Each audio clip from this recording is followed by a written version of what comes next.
આજે સાંભળશું અધિક માસનું મહાત્મ્ય દર્શાવતી કથા વાર્તા અધિક માસનો અધ્યાય 15મો સુદેવનું તપફળ। મિત્રો, અધિક માસમાં નિત્ય કથા અને અધ્યાય સાંભળવાનો મહિમા છે। અધિક માસ કે જેને પુરુષોત્તમ માસ કહેવામાં આવે છે, આ મહિનામાં ભગવાન પુરુષોત્તમ રાયની પૂજા, ભક્તિ, સ્તુતિ, કીર્તન અને કાલાવાલા કરી પ્રભુને પ્રસન્ન કરાય છે। જો પ્રભુની પ્રસન્નતા પ્રાપ્ત થાય તો જીવનમાં સુખ સમૃદ્ધિ આવે છે, બરકત આવે છે, મનોકામના પૂર્ણ થાય છે। પરંતુ જો તમે પ્રભુની પૂજા, આરાધના, સ્તુતિ કે ભક્તિ નથી કરી શકતા તો નિત્ય અધિક માસની મહાત્મ્ય કથા અને અધ્યાય સાંભળવા માત્રથી જ આખો અધિક માસ કર્યાનું પુણ્યફળ પ્રાપ્ત થાય છે। આથી અધિક માસમાં જો કંઈ ન થઈ શકે તો નિત્ય કથા અને અધ્યાય જરૂર સાંભળવા, જે સાંભળવા માત્રથી જ પ્રભુ પ્રસન્ન થશે, જીવનમાં સુખ સમૃદ્ધિ આવશે, મનોકામના પૂર્ણ થશે। આવો મહિમા છે અધિક માસની મહાત્મ્ય કથા અને અધ્યાય સાંભળવાનો। તો મિત્રો, આ વિડીયોમાં આપણે સાંભળશું અધિક માસની કથાનો અધ્યાય 15મો સુદેવનું તપ ફળ્યું। તો હવે સાંભળશું અધિક માસની કથાનો અધ્યાય 15મો સુદેવનું તપ ફળ્યું। બોલો ભગવાન શ્રી હરિ વિષ્ણુની જય। નારાયણ કહે છે, વાલ્મીકી મુનિ આખ્યાન આગળ ચલાવતા બોલ્યા, હે દ્રઢધનવા રાજા, તમે પૂર્વ જન્મમાં સુદેવ બ્રાહ્મણના રૂપે તપ કરીને શ્રી વિષ્ણુ ભગવાનને પ્રસન્ન કર્યા અને ભગવાને તમને દર્શન દીધા। તમે ભગવાનની અનેક પ્રકારે સ્તુતિ કરી, કહ્યું, હે પ્રભુ, હવે તમે મારું શ્રેય કરો। ભક્તોની તમે વારે કરો છો તો હું કેમ યાદ આવ્યો નહીં? શ્રી ભગવાન બોલ્યા, હે વત્સ, આજ દિન સુધી કોઈએ નથી કર્યું એવું આકરું તપ તમે કર્યું છે, તેથી હું તમારા પર પ્રસન્ન થયો છું।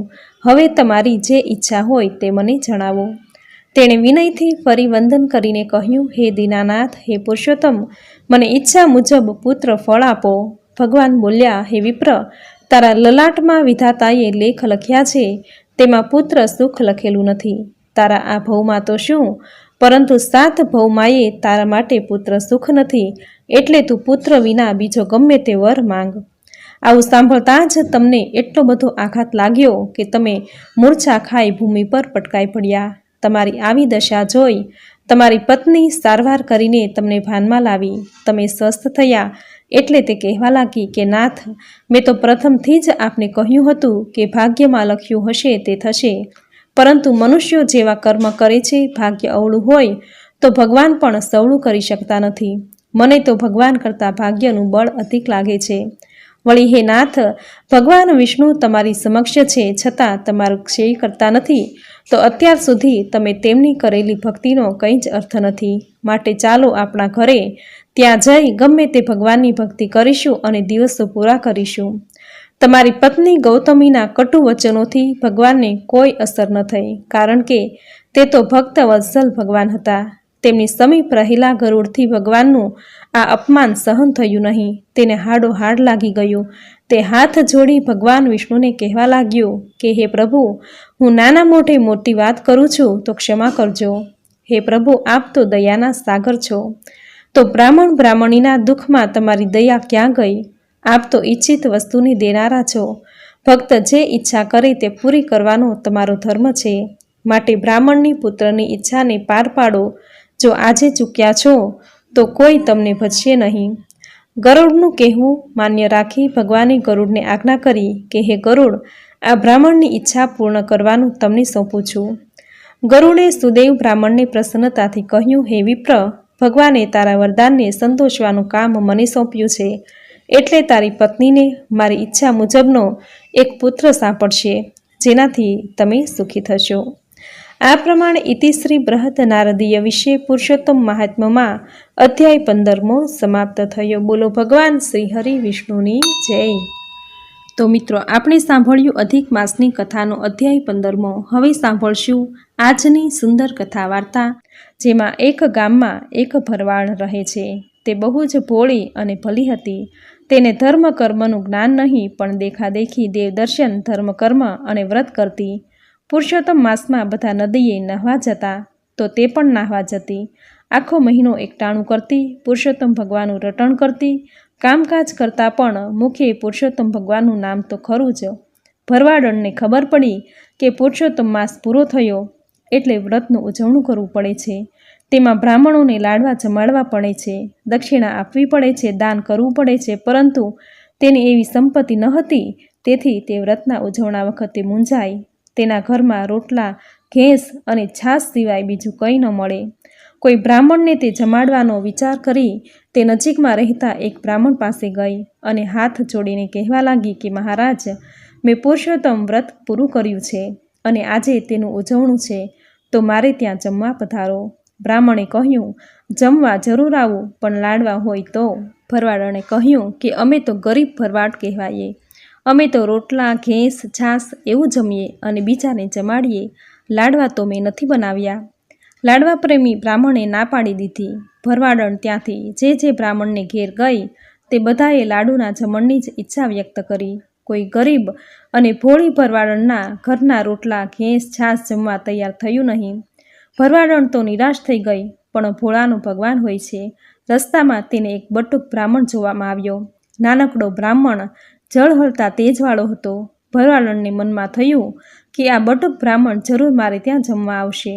ભરવાડણ તો ગઈ બટુક બ્રાહ્મણ પાસે, પગે લાગી અને કહેવા લાગી કે હે મહારાજ, મારે ત્યાં આજે પુરુષોત્તમ વ્રતનું ઉજવણું છે, તેમાં એક બ્રાહ્મણને જમાડવાના છે, પરંતુ હું ઘેર ઘેર ફરી પણ કોઈ બ્રાહ્મણ મારે ત્યાં જમવા તૈયાર નથી, તો કૃપા કરી તમે મારે ત્યાં પધારો.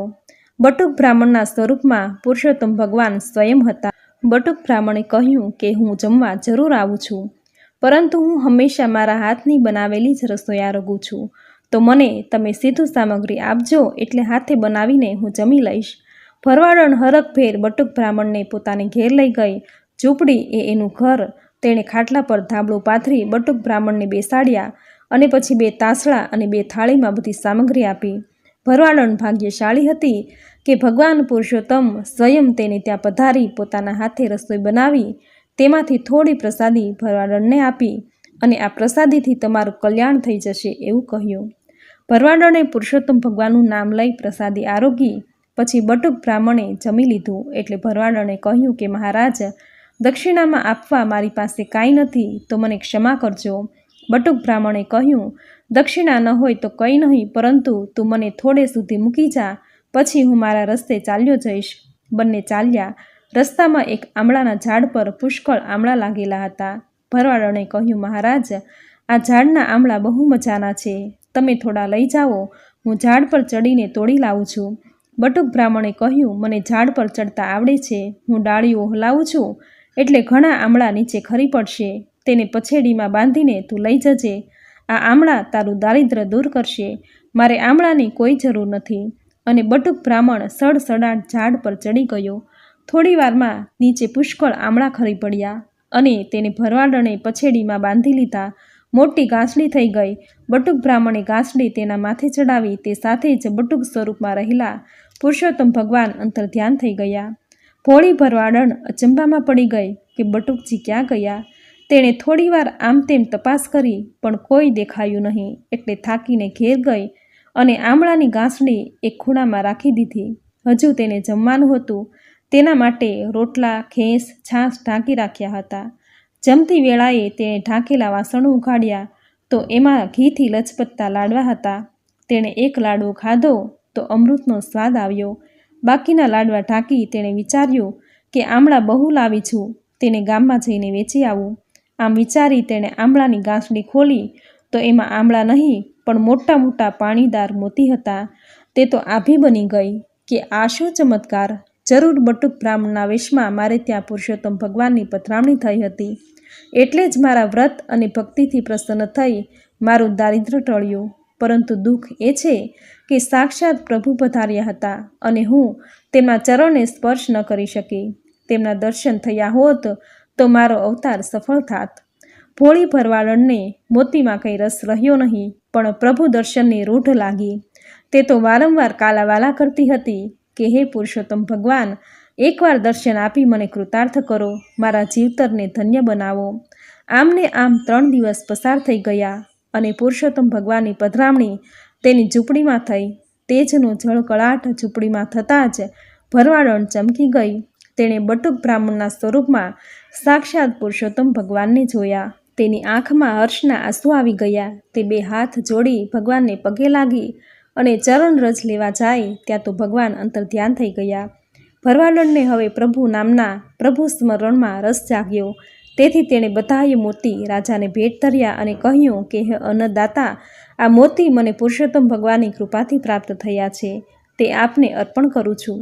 મારી ઈચ્છા છે કે આપ પુરુષોત્તમ ભગવાનનું એક ભવ્ય મંદિર નદી કાંઠે બંધાવો, જેથી ગામમાં ભક્તિભાવ વધે. રાજાએ ભરવાડને રહેવા માટે એક મકાન બંધાવી આપ્યું અને તેને વર્ષાસન બાંધી આપ્યું, જેથી તેનું ગુજરાન ચાલે. અને પુરુષોત્તમ ભગવાનનું મંદિર પણ બંધાવી દીધું. ત્યાં દર અધિક માસે ઉત્સવ ઉજવવા લાગ્યા. હે પુરુષોત્તમ ભગવાન, તમે જેવા ભોળી ભરવાડણ ઉપર પ્રસન્ન થયા, તેવા તમારું આ વ્રત કરનારને, વ્રતની કથા વાંચનારને, સાંભળનારને, કહેનારને સૌને ફળજો, સૌની મનોકામના પૂર્ણ કરજો. જય પુરુષોત્તમ ભગવાન. તો મિત્રો, આ હતો અધિક માસમાં સાંભળવામાં આવતો ત્રીજા દિવસનો અધ્યાય 3 અને આજે સાંભળવાની સુંદર કથા, જે તમે પૂરી શ્રદ્ધાથી સાંભળી ભગવાન પુરુષોત્તમ રાય તમારી પર જરૂર પ્રસન્ન થશે. તેની કૃપાથી તમારા જીવનમાં સુખ, શાંતિ, સમૃદ્ધિ આવશે, ઘરમાં બરકત આવશે. તો મિત્રો, આ હતો અધિક માસનો અધ્યાય 3 આજે સાંભળવાની વાર્તા, જે તમે પૂરી શ્રદ્ધાથી સાંભળી, જે સાંભળવી તમને જરૂર ગમી હશે. તો વિડીયોને લાઇક કરી કોમેન્ટમાં જય પુરુષોત્તમ ભગવાન જરૂર લખજો. ચેનલ પર નવા છો તો ચેનલ સબસ્ક્રાઈબ કરી બાજુમાં બેલ આઇકન પ્રેસ કરી દેજો, જેથી આપણા આવનાર દરેક નવા વિડીયોની નોટિફિકેશન તમને મળતી રહે. તો ફરી મળીશું આવી જ નવી ધાર્મિક માહિતી, નવી ધાર્મિક કથા, નવા અધ્યાય સાથે. ત્યાં સુધી આપ સૌને મારા જય શ્રી કૃષ્ણ.